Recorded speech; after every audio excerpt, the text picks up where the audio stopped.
Hi అండి, welcome to my channel. ఈరోజు సింపుల్గా చికెన్ ఫ్రై ఎలా చేయాలో చూపిస్తాను. కారం, ఉప్పు, పసుపు, ధనియాల పొడి, మసాలా నేను చూపించిన విధంగా వేసుకోవచ్చు, ఎవరి టేస్ట్ని బట్టి వాళ్ళు. తర్వాత ఒక స్పూను అల్లం వెల్లుల్లి పేస్టు, 4-5 పచ్చిమిర్చి, కొంచెం పుదీనా వేసుకొని పేస్ట్ చేసుకొని వేసుకోవాలి ఒక స్పూను. తర్వాత ఒక 1/2 కప్పు పెరుగు వేసుకోవాలి. మసాలా అంతా చికెన్కి పట్టేలాగా కలుపుకొని ఒక పెద్ద సైజు ఆనియన్ కట్ చేసుకొని వేసుకోవాలి. నేను ఒక 1/2 kg చికెన్కి కొలత చూపిస్తున్నాను. ఒక ఆనియన్ వేసుకొని అన్నీ కలిపేసుకొని ఒక 1 అవర్ పక్కన పెట్టుకోవాలి చికెన్ని.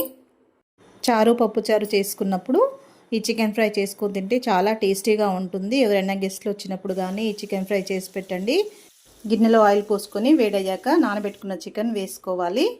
స్టవ్ మీడియం ఫ్లేమ్లో పెట్టుకొని కొద్దిసేపు ఉడికించిన తర్వాత ఆయిల్ ఇలా పేరుకుంటుంది.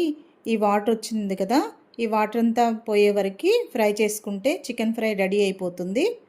మీడియం ఫ్లేమ్లో పెట్టుకొని చికెన్కి వాటర్ ఏం అవసరం లేకుండానే అందులో వచ్చిన వాటరే సరిపోతుంది. ఒకసారి ఇలా ట్రై చేసి ఎలా ఉందో కామెంట్ చేయండి.